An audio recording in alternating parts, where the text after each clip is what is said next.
नमस्कार, मैं सागर Mishra, city news में आपका स्वागत है। कैसा रहा अब तक की खबरों का हाल? सबसे पहले देखते हैं हेडलाइंस। जन लोकपाल का समर्थन करने वाले प्रत्याशी को ही चुने जनप्रतिनिधि, डॉक्टर किरण बेदी का जाहिर आह्वान।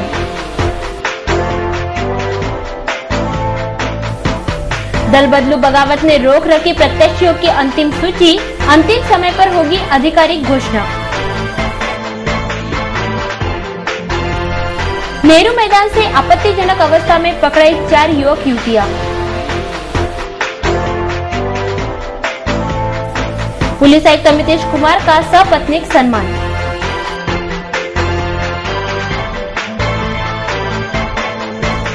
और कई पार्टियों के पास में ही प्रबल दावेदार। न्यूज बुलेटिन के इस भाग के प्रायोजक हैं इस दिन का सबसे सुहाना पल कौन सा है, क्या कहता है घर आ जाओ। इंडिया बुल्स होम लोन्स, घर आ जाओ।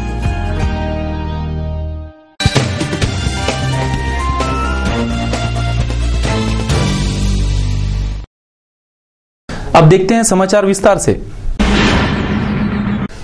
पीआर पोटे कॉलेज में आयोजित राष्ट्रीय तांत्रिक परिषद में रविवार को टीम अन्ना की सदस्य एवं प्रथम महिला भारतीय आईपीएस डॉक्टर किरण बेदी ने शिरकत कर विद्यार्थियों को मार्गदर्शन किया। छात्रों द्वारा उपस्थित किए गए सवालों के जवाब देकर किरण बेदी का कहना रहा कि भ्रष्टाचार मिटाने, मजबूत जन लोकपाल का समर्थन करने वाले प्रत्याशियों को ही जनप्रतिनिधि के रूप में चुनने की भूमिका मतदारों को कर्तव्य दक्षता से निभानी होगी। पीआर पोटे पाटिल ग्रुप की ओर से पोटे कॉलेज में 4 दिवसीय तांत्रिक परिषद का आयोजन जारी है। रविवार को इस परिषद में छात्रों को मार्गदर्शन पर कार्यक्रम में टीम अन्ना की सदस्य डॉक्टर किरण बेदी ने शिरकत कर युवाओं को मदद एवं सक्रिय सहभागिता से ही देश भ्रष्टाचार से मुक्त हो सकता है, इस आशय का मार्गदर्शन किया। जिन्हें 12 दिन भुकता कुर्बानी को अपने आप को डुबकी डाला, आप लोग भी सब जुड़े, फर्क पड़ा? कुछ दिखा फर्क? कुछ नया चेतना आई देश में?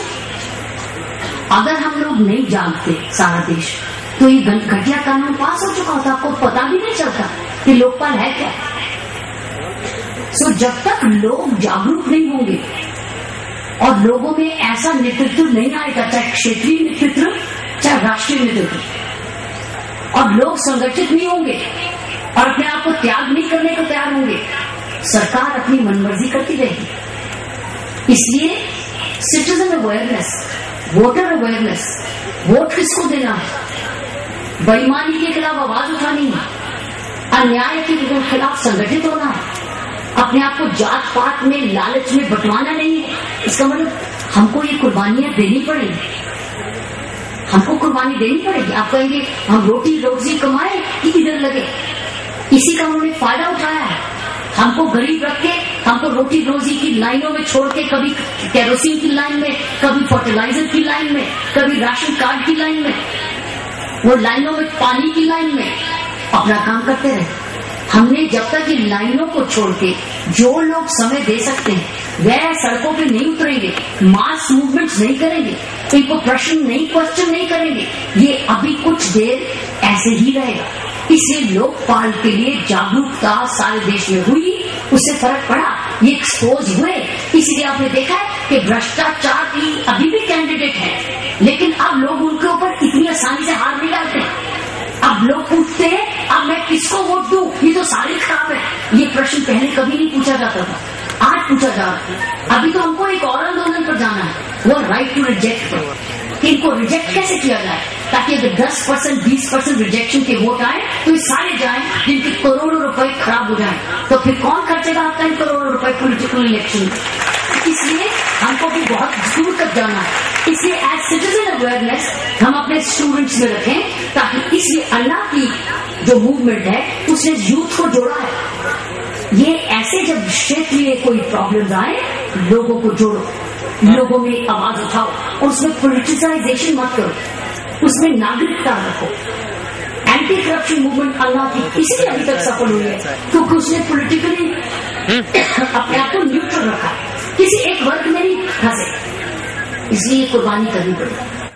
छात्रों द्वारा उपस्थित किए गए सवालों के जवाब में किरण बेदी ने कहा कि टीम अन्ना की भूमिका कांग्रेस विरोधी प्रचार की नहीं है, पर भ्रष्टाचारियों के विरोध की जरूर है।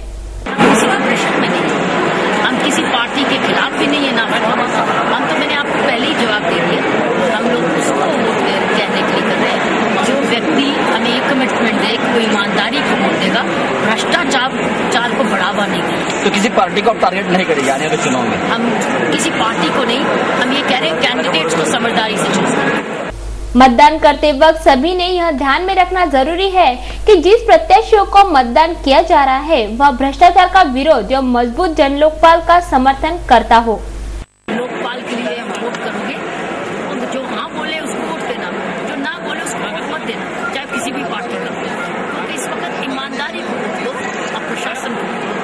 पार्टी के बारे हम नहीं बात कर रहे, हम ये कह रहे हैं ईमानदारी को। किरण बेदी ने यह भी साफ किया कि टीम अन्ना चुनावी मैदान में उतरने की चाह में नहीं है, सिर्फ भ्रष्टाचार का विरोध करने की हर संभव कोशिश में लगी है। कैंडिडेट की बात हमने कभी जिक्र ही नहीं किया, क्योंकि पॉलिटिकल पार्टीज में हम आ ही नहीं रहे। हम politics, electoral voting, electoral politics में हमें से कोई भी नहीं आ रहा। लेकिन फिर भी अगर कोई वॉलंटियर जाना चाहे तो जा सकता है, लेकिन जो आपकी कोर टीम है उसमें कोई भी पॉलिटिकली इंटरेस्टेड नहीं है। अब लेकिन हम वोटर अवेयरनेस में से ताकि आम आदमी अपने वोटर की कीमत समझे और वोटर का सदुपयोग करे। और अगर उसको कोई भी कैंडिडेट साफ स्वच्छ नजर नहीं आता है तो प्रिजाइडिंग ऑफिसर के पास जाए, वो फॉर्म मांगे, उस वो फॉर्म पे लिख दे इनमें से कोई भी, अपने वोट को रजिस्टर जरूर करें और लिख दे के इनमें से कोई भी नहीं। उससे ये होगा कि उसका वोट को दुरुपयोग नहीं करेगा, उसके नाम पे कोई और वोट नहीं डाल सकता। वो अलग बात है कि उसका वोट ना फॉर जाएगा ना अगेंस्ट जाएगा, लेकिन वोट रजिस्टर जरूर हो जाएगा कि वोट आया लेकिन इसने नो वोट किया। डॉक्टर किरण बेदी के आह्वानों पर उपस्थित छात्रों ने भारी प्रतिसाद देते हुए उनका तालियों की गड़गड़ाहट से स्वागत किया और उन पर अमल करने का सामूहिक वादा भी किया। Bureau report, city news. Amravati महानगर पालिका के 87 नगर सेवक पदों के लिए आगामी 16 फरवरी को चुनाव तय है। इस चुनावी तिथि का काउंटडाउन जारी है, पर अभी तक प्रमुख दलों ने अपने अपने प्रत्याशियों की आधिकारिक सूची जाहिर नहीं की है। संभावना यह जताई जा रही है कि उम्मीदवारी सूची में पार्टी के नेताओं ने बदलाव कर रखे हैं, जिससे कई इच्छुक के उम्मीदों पर पानी फिर सकता है। इसलिए तमाम पार्टियां अपनी अपनी उम्मीदवार सूचियां अंतिम समय में जाहिर करने की भूमिका में है। आगामी 16 फरवरी को होने वाले चुनाव के नामांकन प्रक्रिया के अब अंतिम कुछ ही घंटे बचे हैं।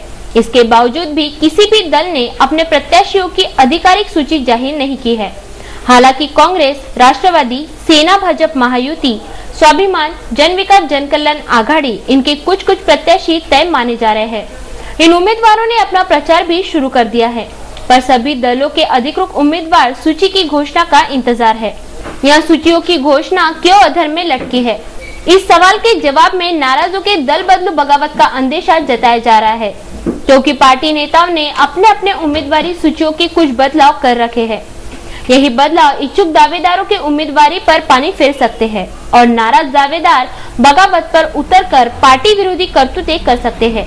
यही डर सभी को सता रहा है, डरा रहा है। इसी वजह से पार्टियों के नेताओं ने अंतिम समय पर ही अपने अपने पार्टियों के उम्मीदवारों की सूचियां जाहिर करने की भूमिका ले रखी है। यह मनपा चुनाव खासे रोमांचक रहेंगे, यह निसंदेह। इन चुनाव में कई दिग्गज अपनी प्रतिष्ठा दांव पर लगा चुके हैं, जिस वजह से वे चाहते हैं कि जीत का झंडा उनके ही हाथ में रहे। इस चाह में जुगाड़ू रणनीतियों पर अमल हो रहा होने की बात साफ हो रही है। भले कुछ भी हो, 4 फरवरी को तो तमाम उम्मीदवार जनता के समक्ष प्रस्तुत होंगे ही होंगे, क्योंकि इसी दिन उम्मीदवारों के चुनाव चिन्ह का वितरण होता है। चुनावी समीक्षा, सिटी न्यूज। स्थानीय नेहरू मैदान में एक टाटा सुमो के अंदर 4 युवक युवतियों को पुलिस ने आपत्तिजनक अवस्था में गिरफ्तार किया। दक्ष नागरिकों की सूचना पर यह कार्रवाई की गई। स्थानीय नेहरू मैदान में MH28 से 1880 क्रमांक के वाहन में निर्वस्त्र और आपत्तिजनक अवस्था में 2 अल्पवयीन युवतियों सहित 2 युवकों को पुलिस ने धर दबोचा। यह दोनों युवतियां झीरी की रहवासी है, तो युवकों में वाहन चालक राहुल ठाकरे और रवि घारे का समावेश है। जब यह युवक युवतियां नेहरू मैदान में वाहन खड़ा कर वाहन के अंदर अपने लीलाओं को अंजाम दे रहे थे, तभी दक्ष नागरिकों ने सिटी न्यूज को यह सूचना देकर सूचित किया और यह भी बताया कि यहाँ ये घिनौनी करतूतें नित्य होती रहती है। जब इस बात की सूचना कोतवाली पुलिस को दी गई, तब नेहरू मैदान पहुंचकर निर्वस्त्र अवस्था में 2 अल्पवयीन युवतियों सहित दोनों युवकों को गिरफ्तार करने के बाद भी पुलिस यह करतूत छिपाने के हर संभव प्रयास में लगी थी। पर पुलिस को जब पता चला कि यह घटना छिपा नहीं सकते, तब जाकर पुलिस ने मामला दर्ज कर कार्रवाई शुरू की। इसी तरह पुलिस कई घटनाएं छिपा देते हैं। ऐसी शिकायतें भी दक्ष नागरिकों की है। बता दें कि इस मैदान के अंधेरे का फायदा उठाकर यहाँ कई घिनौने करतूतों को अंजाम दिया जाता है और कुछ ही दूरी पर बैठी पुलिस इस ओर अनदेखी कर जाती है। यह है कर्तव्य दक्ष यंत्रणा। इसी कोतवाली पुलिस थाने के समीप ही पायरेटेड सीढ़ियां धड़ल्ले से बेची जाती है, पर लेन देन जारी रहने से कार्रवाई नहीं होती। अश्लील सीढ़ियां बेचने वाले पुलिस को बदस्तूर हफ्ता पहुंचाते हैं, तभी यहाँ अनदेखी हो रही है। और इसी थाना क्षेत्र में कई युवतियां एवं महिलाएं देह बिक्री का व्यवसाय भी करती है। तखतमल मार्केट परिसर के व्यापारी इसके साक्षी है। फिर यहाँ अनदेखी क्यों, ऐसा सवाल दक्ष नागरिक उठा रहे हैं। क्या इस ओर ध्यान देंगे कर्तव्य दक्ष पुलिस आयुक्त अमितेश कुमार? शहर के कर्तव्य दक्ष तथा लोकप्रिय पुलिस आयुक्त अमितेश कुमार, इनको इस वर्ष का राष्ट्रपति पुलिस पदक सम्मान जाहिर हुआ है। सीपी के इस विशेष उपलब्धि के लिए रविवार को Amravati chamber of commerce ladies wing द्वारा सीपी अमितेश कुमार को सपत्नी से सत्कार किया गया। पिछले 15 सालों से भारतीय पुलिस सेवा में सक्रिय तथा अमरावती शहर के पुलिस आयुक्त पद पर कार्यरत सीपी अमितेश कुमार गुप्ता, इनको इस साल का राष्ट्रपति पुलिस पदक सम्मान जाहिर हुआ है। इस विशेष उपलब्धि के लिए रविवार को स्थानीय Amravati chamber of commerce ladies wing द्वारा सीपी अमितेश कुमार का सपत्नीक सत्कार किया गया।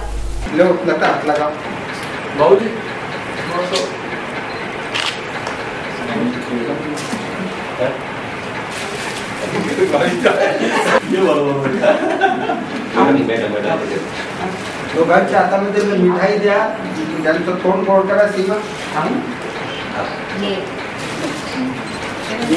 इस अवसर पर लेडीज विंग की अध्यक्षा लता सिंघवी, सचिव डॉक्टर सीमा भुतड़ा, दुर्गा मुदलिया, वर्षा देशमुख, डॉक्टर मंजुश्री बुक, राजेंद्र जी लुनावत, देवदत्त जी शर्मा, रमेश रतावा तथा अमरावती चेंबर ऑफ कॉमर्स के पदाधिकारी प्रमुखता से उपस्थित थे।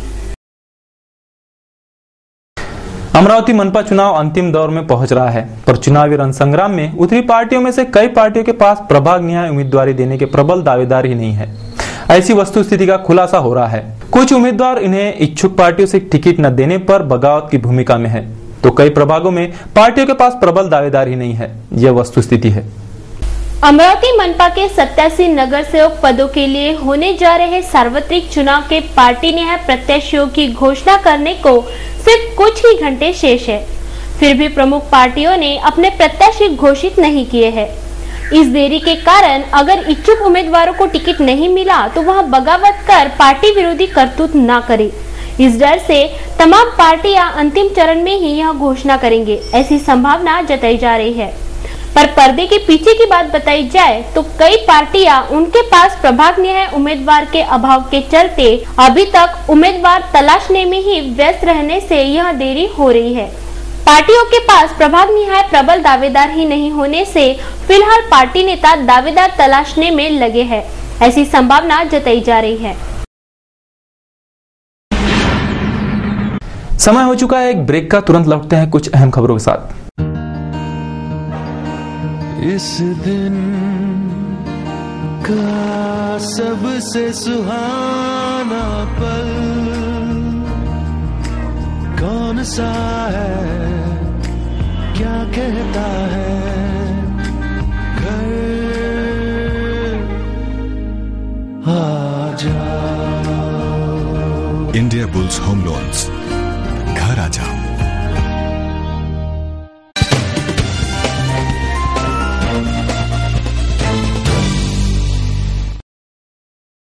ब्रेक के बाद आपका फिर से स्वागत है। अब देखते हैं शहर का आईना एवं विस्तृत समाचार।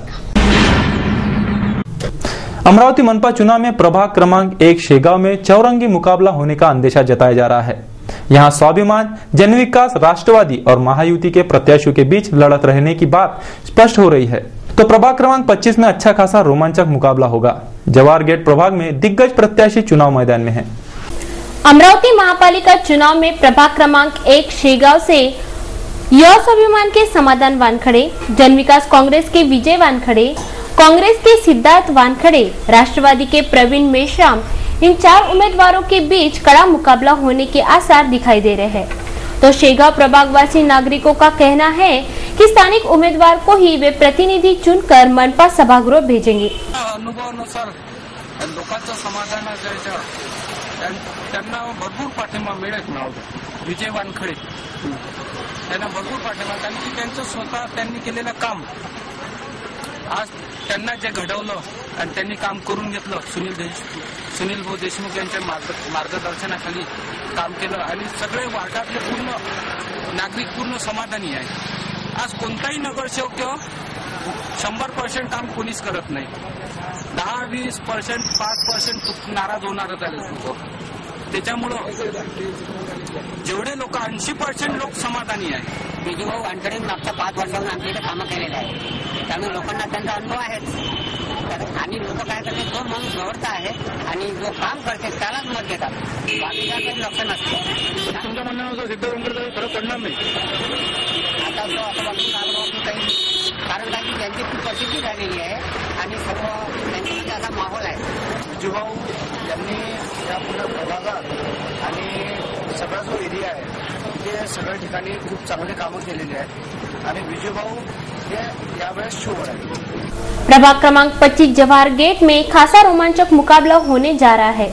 शिवसेना महायुति के प्रवीण हरमकर, कांग्रेस के अनिल अग्रवाल, स्वाभिमान की दुहिता गुमड़े, कांग्रेस की सौ राजगुरे सहित कई दिग्गज चुनावी मैदान में दावे ठोककर उतर चुके हैं। विद्यमान नगर सेवक प्रवीण हरमकर को कांग्रेस के प्रत्याशी अनिल अग्रवाल से मुकाबला करना है, जिसकी तैयारियां भी प्रवीण हरमकर के समर्थक दमखम से कर मैदान में डट चुके हैं। जवाहर गेट में सौ हरमकर के साथ उनके समर्थक मतदारों से रूबरू होते देखे जा रहे हैं। प्रभाग क्रमांक 25 पहिले होता वार्ड क्रमांक 47, परंतु आता झाला आहे प्रभाग क्रमांक 25। जसा वार्डाचा विकास आम्ही केला वार्ड क्रमांक 47 जवाहर गेटचा, तसाच आमचा असा उद्देश आहे की जे तिन्ही वार्ड एकत्र झालेले आहे आणि जो प्रभाग झालेला आहे त्याचाही विकास आम्ही तसाच करावा। जसा आमचा वार्ड दिसत आहे तसाच पुढल्या 5 वर्षात आमचा प्रभाग दिसावा, बस एवढीच आमची इच्छा आहे आणि सगळ्यांनी आम्हाला या कार्यक्रमात सहकार्य करावं, आपले अमूल्य वोट आम्हाला द्यावे, एवढीच मी सगळ्यांकडून अपेक्षा करते। अमरावती मनपा चुनावी उम्मीदवारी दायर करने के लिए अब कुछ ही घंटों का समय शेष है। मंगलवार 31 जनवरी नामांकन पत्र दाखिल करने की अंतिम तिथि है, इसलिए सारे उम्मीदवार सोमवार और मंगलवार इन अंतिम 2 दिनों में ही अपने नामांकन दाखिल करेंगे। 8 जोन कार्यालयों में सोमवार और मंगलवार को ही नामांकन पत्र दायर करने का हुजूम उमड़ेगा। वर्तमान पार्षद दिनेश बुब अंबापेट प्रभाग से सोमवार को अपना नामांकन पत्र दायर करने वाले हैं। कांग्रेस के 72 प्रत्याशियों की प्रथम सूची जाहिर हो चुकी होने से जवाहर गेट प्रभाग से कांग्रेस के प्रत्याशी अनिल अग्रवाल, सौ राजगुरे, अरुण जायसवाल यहाँ अपने समर्थकों के साथ सोमवार को नामांकन पत्र दाखिल करने पहुंचेंगे। राष्ट्रवादी के प्रभाग क्रमांक 25 जवाहर गेट के प्रत्याशी संजय शिरभाते, हमीदाबी अब्दुल अजीज, रश्मि नावंदर सोमवार को 11 बजे जवाहर गेट से अपने समर्थकों के साथ नामांकन पत्र दाखिल करने निकलेंगे। तो जन विकास कांग्रेस के गजानन रड़के, गुलवाड़े और रफीक टेलर भी सोमवार को ही उम्मीदवारी नामांकन दाखिल कर रहे हैं। तो भाजपा सेना महायुति के प्रवीण हरमकर, सौ उपाध्याय भी सोमवार को अपने नामांकन दाखिल करेंगे। सोमवार और मंगलवार यह 2 दिन ही उम्मीदवारी नामांकन दायर करने शेष रहने से 8 जोन कार्यालयों में इन्हीं अंतिम दिनों प्रत्याशियों का नामांकन दायर करने हुजूम उमड़ने वाला है। तेज गति से दौड़ रहे एक सिटी बस ने MS27 AC 4224 क्रमांक के कार को धड़क देकर घटनास्थल से भागने की कोशिश की। इस हादसे से उक्त कार का काफी नुकसान हो गया है। यह हादसा तब हुआ जब इस कार से डॉक्टर डफड़े रेलवे ब्रिज से मालटेकड़ी की ओर जा रहे थे। रेलवे उड़ान पुल से मालटेकड़ी की ओर जा रहे डॉक्टर डफड़े के MS27 AC 4224 क्रमांक के कार को MS27 9390 क्रमांक के सिटी बस ने धड़क दे मारी। शनिवार की रात 10 बजे यहां हादसा हुआ। घटना को अंजाम देकर सिटी बस चालक ने बस सहित घटनास्थल से भागने की कोशिश की, पर डॉक्टर डफड़े ने मालटिकरी रोड पर इस बस का मार्ग रोककर पुलिस को घटनास्थल तलब किया। हादसे की घटना दर्ज कर आगे की जांच जारी है। 2 प्लाट एजेंटों ने मिलकर एक ग्राहक को 70 लाख रुपयों से ठगे जाने की घटना शनिवार को उजागर हुई। सिटी कोतवाली पुलिस थाने में इस धोखाधड़ी की शिकायत दाखिल करा दी गई है। MIDC परिसर के एक प्लॉट का सौदा कर फिरियादी श्री कृष्ण आनंद दंडे को आरोपी महेश अर्जुन दत्त चौधरी एवं राहुल नरेश चौधरी, इन दोनों ने 70,42,000 रुपयों से ठग लिया। ठगे जाने की भनक लगने पर फिरियादी ने उक्त शिकायत सिटी कोतवाली पुलिस को दी। शिकायत दर्ज कर पुलिस आगे की जांच कर रही है। सिटी कोतवाली पुलिस ने अब तक कोई गिरफ्तारी नहीं की है।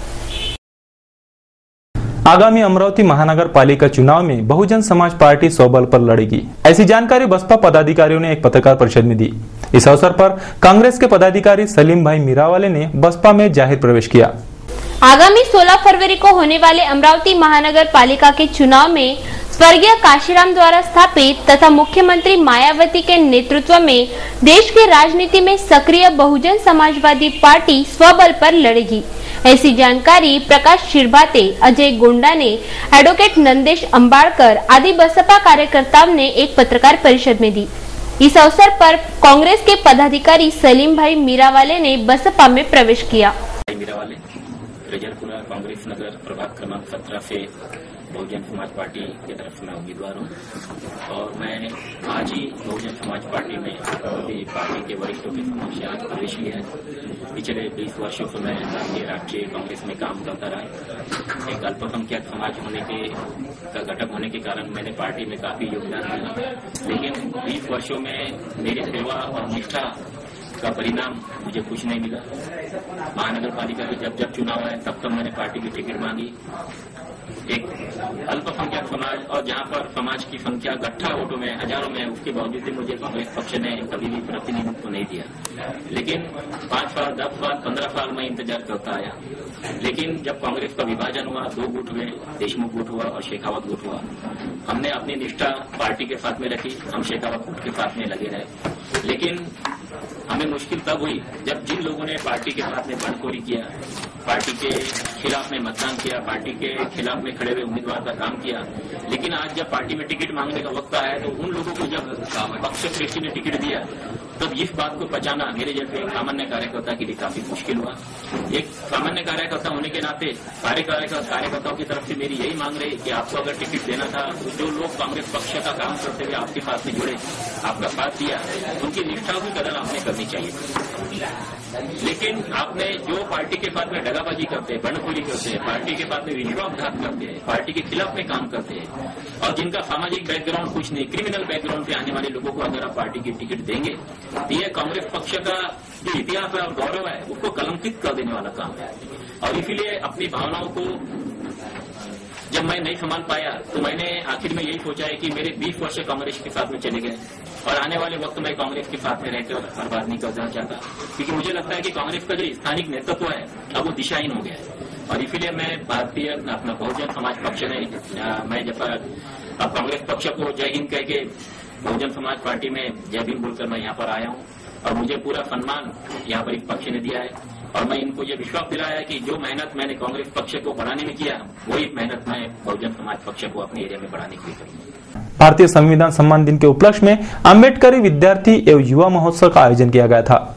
संविधान सम्मान दिन से लेकर प्रजासत्ताक दिन तक जारी इस तिमाही महोत्सव में जिला स्तरीय संविधान स्पर्धा परीक्षा जिला स्टेडियम में ली गई, जिसका बख्शिश वितरण रविवार को संत ज्ञानेश्वर सांस्कृतिक भवन में संपन्न हुआ। डॉक्टर बाबा साहब आम्बेडकर संबोधन एवं प्रशिक्षण संस्था पुणे तथा आम्बेडकरी विद्यार्थी युवा बहुउद्देशीय संस्था अमरावती इनके संयुक्त तत्वाधान में संविधान सम्मान दिन से लेकर प्रजासत्ताक दिन तक विभिन्न शैक्षणिक, सामाजिक तथा सांस्कृतिक कार्यक्रमों का आयोजन किया गया था। इस श्रृंखला में जिला स्तरीय संविधान स्पर्धा परीक्षा भी ली गयी। रविवार को इस संविधान स्पर्धा का संत ज्ञानेश्वर सांस्कृतिक भवन में बख्शिश वितरण सम्पन्न हुआ। इस समारोह में वक्तृत्व स्पर्धा, वाद विवाद स्पर्धा, चित्रकला स्पर्धा, वेशभूषा स्पर्धा आदि स्पर्धाओं का भी बख्शिश वितरण किए गए। इस अवसर पर रमेश कटके, गुणवंत देवपारे, SU फुलझेले, सिद्धार्थ देवरे, प्राध्यापक रवींद्र मुंद्रे, प्रवीण मेश्राम आदी मान्यवरों सहित आंबेडकरी विद्यार्थी व अनुयायी प्रमुखता से उपस्थित थे। या ठिकाणी भारतीय संविधानाचं महत्त्व युवा वर्गामध्ये कळावं, भारतीय संविधान म्हणजे नेमकं काय आहे, भारतीय संविधान कुणी लिहिलं आहे, डॉक्टर बाबासाहेब आंबेडकरांचं यात काय योगदान आहे, युवा पिढीला भारतीय संविधानाच्या बाबत जागृत करावं, युवा पिढी आपल्या देशाचं या भारताचं राष्ट्रात रूपांतर करावं आणि खऱ्या अर्थानं संविधानानुसार त्यांनी आचरण करावं, या गोष्टीला समोर ठेवूनच, या उद्देशाला समोर ठेवूनच या युवा महोत्सवाचं, आंबेडकरी विद्यार्थी व युवा महोत्सवाचं आयोजन या ठिकाणी करण्यात आलं। शहर में विभिन्न जगहों पर श्री रामदेव बाबा माघ मेला महोत्सव जारी है। ऐसे स्थानीय प्रभात टाकिज परिसर के श्री रामदेव बाबा मंदिर में जारी माघ मेला महोत्सव में शनिवार को सौ माधुरी जी भुतड़ा द्वारा प्रस्तुत एक शाम बाबा के नाम इस भजन संध्या ने अच्छा खासा समा बांधा। तो दूसरी ओर राजापेट स्थित रामदेव बाबा मंदिर में जारी माघ मेला महोत्सव में श्री मुन्ना जी व्यास द्वारा प्रस्तुत भव्य जम्मा जागरण कार्यक्रम से भक्त मंत्रमुग्ध हो गए। हर साल की तरह इस साल भी महानगर में श्री रामदेव बाबा माघ मेला महोत्सव बड़ी धूमधाम से मनाया जा रहा है। ऐसे ही स्थानीय प्रभात चौक परिसर के श्री रामदेव बाबा प्राचीन मंदिर में जय बाबारी मित्र परिवार द्वारा श्री रामदेव बाबा माघ मेला महोत्सव का आयोजन किया गया है। शनिवार को इस माघ मेला महोत्सव में श्री श्याम सेवा समिति द्वारा आयोजित तथा छत्तीसगढ़ की गायिका सौ माधुरी जी भुतड़ा प्रस्तुत एक शाम बाबा के नाम इस भजन संध्या ने अच्छा खासा समा बांधा।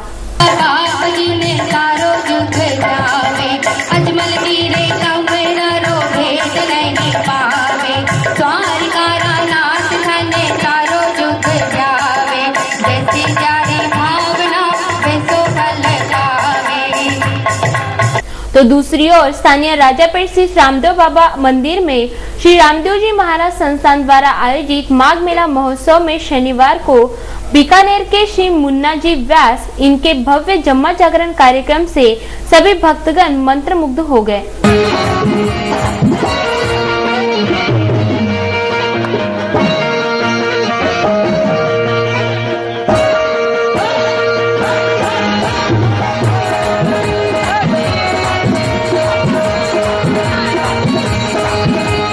शहर में जारी श्री रामदेव बाबा माघ मेला महोत्सव के दौरान विभिन्न धार्मिक कार्यक्रम भी प्रस्तुत किए जा रहे हैं। गुरुदेव श्री विजय शांति जी मांडोली राजस्थान इनके 122वें जयंती दिन के उपलक्ष्य में स्थानीय दादावाड़ी परिसर में वसंत पंचमी महोत्सव का आयोजन किया गया था। शनिवार को इसी महोत्सव में गायक प्रकाश जी भंडारी प्रस्तुत भजन संध्या में अच्छा खासा समा बांधा गया। मांडोली राजस्थान के श्री 1008वें गुरुदेव श्री विजय शांति जी इनके 122वें जयंती दिन के उपलक्ष्य में स्थानीय दादावाड़ी परिसर में वसंत पंचमी महोत्सव का आयोजन किया गया था। इस महोत्सव में कई धार्मिक कार्यक्रम विधिवत संपन्न हुए। शनिवार को इस महोत्सव में भजन गायक श्री प्रकाश जी भंडारी द्वारा प्रस्तुत भजनों से भक्तगण मंत्रमुग्ध हो गए।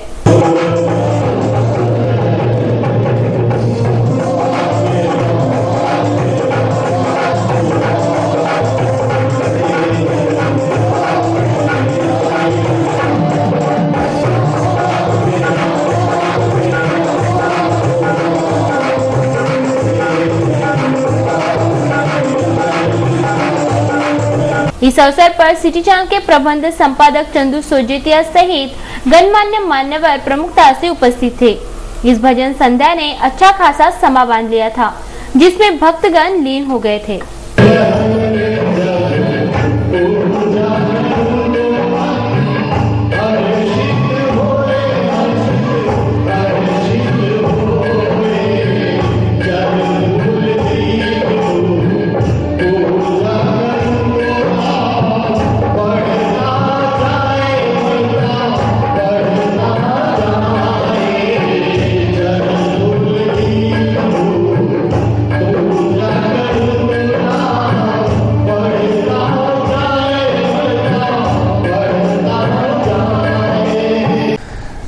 होटल महर्षि तथा अनेक संस्थाओं के सक्रिय सदस्य दानशूर श्री दामजी भाई हिरडीबाई आड़तिया का 90वां जन्म दिवस रविवार को संपन्न हुआ। इस अवसर पर आयोजित एक कार्यक्रम में अनेक समाज बांधवों तथा सम्मानीय व्यक्तियों ने सहभाग लिया। देखिए इन्हीं समारोह के कुछ क्षण। गुजरात के देवकी गालोड नाम का छोटे से गांव में अत्यंत मध्यम परिवार में जन्मे श्री दामजी भाई आड़तिया ने अपना प्रारंभिक जीवन अत्यंत गरीबी में गुजारा। केवल 3 कक्षा तक पढ़े दामू भाई को रोजी रोटी के लिए अनेक व्यवसाय करने पड़े।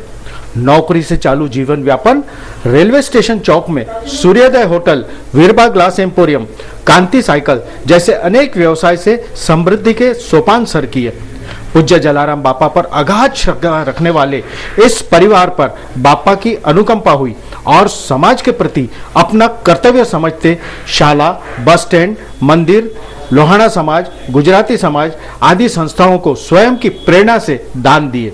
रविवार दिनांक 29 जनवरी को उनकी 90वीं वर्षगांठ पर समाज के अनेक प्रमुख व्यक्तियों द्वारा उनका स्वागत तथा सम्मान किया गया।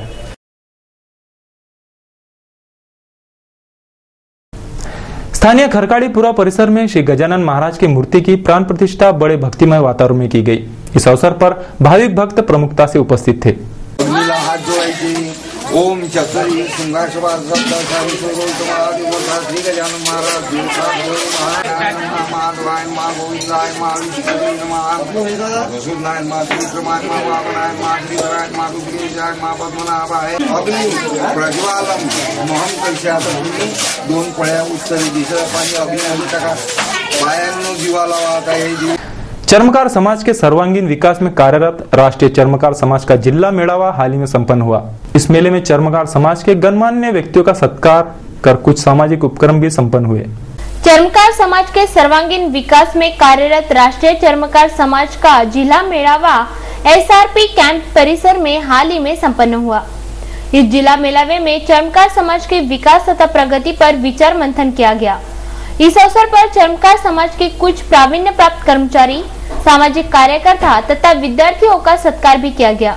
इस मेलावे में कुछ सामाजिक उपक्रम भी संपन्न हुए तथा सभी उपस्थितियों को साप्ताहिक सूर्योदय का विनामूल्य वितरण भी किया गया।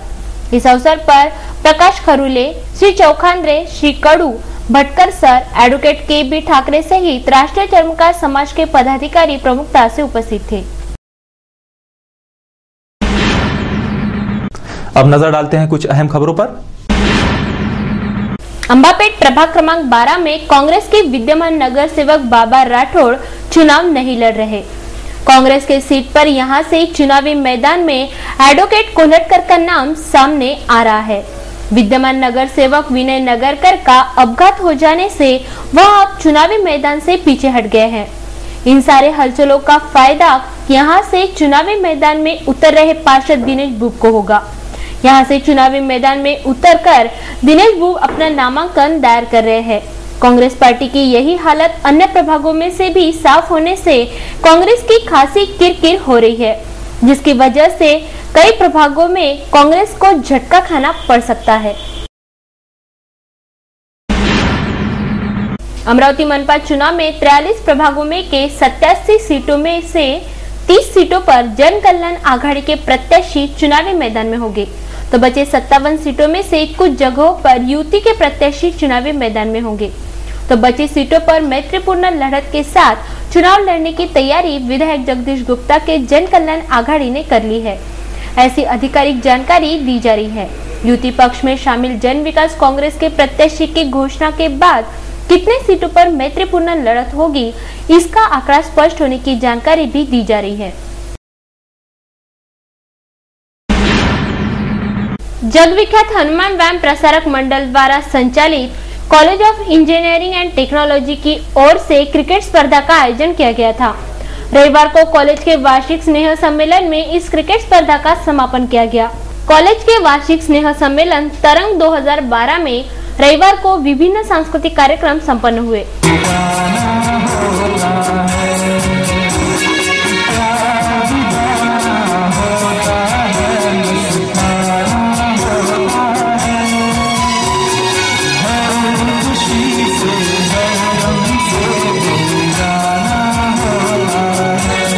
इस अवसर पर कॉलेज के छात्रों ने लोक नृत्य, वेस्टर्न नृत्य तथा गायन, एकांकिका आदि प्रस्तुत कर अच्छा खासा समा बांधा। इस स्नेह मिलन में युवा वर्ग झूम उठा था। इस वार्षिक स्नेह सम्मेलन में क्रिकेट स्पर्धकों को बख्शीश भी वितरित किए गए। इस अवसर पर कॉलेज के प्राचार्य, प्राध्यापक वृंद, कर्मचारीगण, विद्यार्थी प्रमुखता से उपस्थित थे।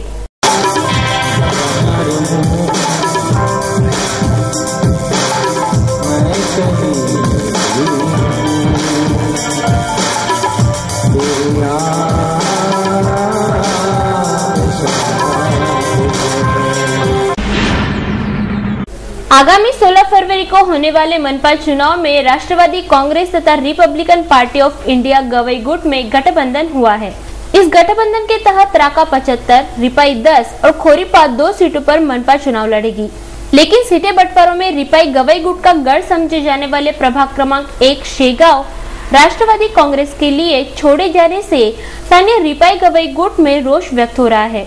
इस प्रभाग से रिपाई गवई गुट के किशोर गोसावी तथा सो आशा राणे ने अपनी दावेदारी पेश की थी, लेकिन यह प्रभाग राका के लिए छोड़े जाने से स्थानीय रिपाई गवई गुट के कार्यकर्ता नाराज हुए हैं। प्रभाग क्रमांक 1 शेगांव की सीटें रिपाई को मिलने के लिए रविवार को किशोर गोसावी सहित रिपाई कार्यकर्ताओं ने पूर्व लेडी गवर्नर कमलाताई गवई से चर्चा की। राष्ट्रवादी पार्टीची शेगाव वार्ड नंबर 1 मध्ये युती झालेली आहे, पण ती युती सर्वांना अन्यायकारक झाली आहे। लेबर पार्टी ऑफ इंडियाला तो बालेकिल्ला आहे, पण आतापर्यंत जे काही तिथं आपलं वार्ड नंबर 1 मध्ये गंगारामजी बागलेचे आत्म्यावर निवडून आले 2दा, पण आता यावेळेस राष्ट्रवादीची राज्याची युती झाली आहे, त्याच्यामध्ये आपलं आत्म्यावर अन्याय झालेला आहे। त्यांना दोन्ही जे पदे आहेत, एक दोन्ही जे जागा आहेत एससीची आणि एक महिला उपवन, त्या दोन्ही राष्ट्रवादीला गेल्या। त्याच्यामुळे काय त्याचे काही आपल्या आत्म्याचे काही कार्यकर्ते आहेत, पदाधिकारी आहेत, जे काही लोक आहेत ते सर्व नाराज झाले। त्याच्यामुळे आता जे काही आत्म्याचे पदाधिकारी आहेत, जे नेते आहेत, त्यांच्याबद्दल आम्ही दादासाहेब गवई त्यांच्या आलो, ताईसाहेबांची भेट घेतली।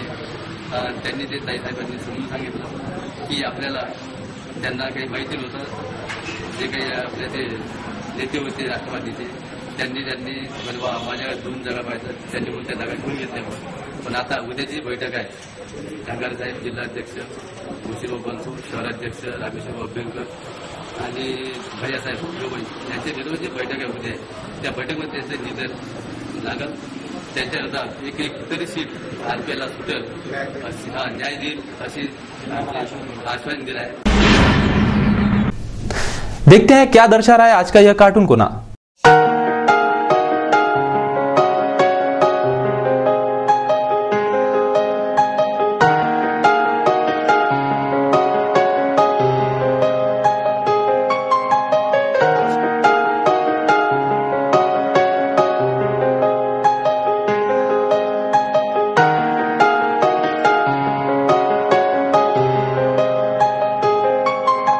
अब एक नजर मौसम की खबरों पर।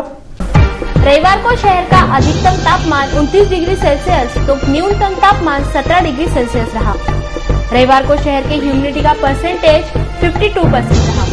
तो सोमवार को भी शहर के हवामान में खासा बदलाव नहीं देखा गया। सोमवार को शहर का अधिकतम तापमान 30 डिग्री सेल्सियस तो न्यूनतम तापमान 17 डिग्री सेल्सियस रहने की आशंका हवामान विभाग जता रहा है। जाते जाते एक बार फिर से नजर दौड़ाते हैं आज की हेडलाइंस पर। जन लोकपाल का समर्थन करने वाले प्रत्याशी को ही चुने जनप्रतिनिधि, डॉक्टर किरण बेदी का जाहिर आह्वान।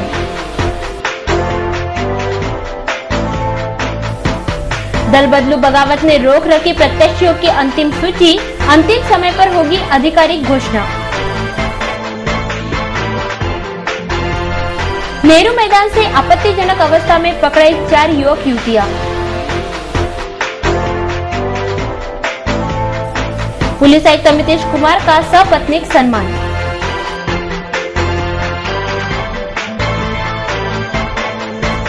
और कई पार्टियों के पास नहीं प्रबल दावेदार। सिटी न्यूज के बारे में आप अपने सुझाव एवं विचार हमें भेज सकते हैं हमारे इस पते पर। हमारा पता वही सिटी न्यूज कार्यालय धनराज लाइन सक्कर 7 अमरावती और हमारा फोन नंबर है 25633833। या आप हमसे फेसबुक ट्विटर पर भी जुड़ सकते हैं या हमें ईमेल कर सकते हैं। देश व दुनिया की खबरें और हर बुलेटिन को देखने के लिए लॉग इन करें www.citynews.net.in पर। सिटी न्यूज पर कार्यक्रम और खबरों का सिलसिला जारी रहेगा। लेते हैं आपसे इजाजत। इस बुलेटिन में बस इतना ही। नमस्कार।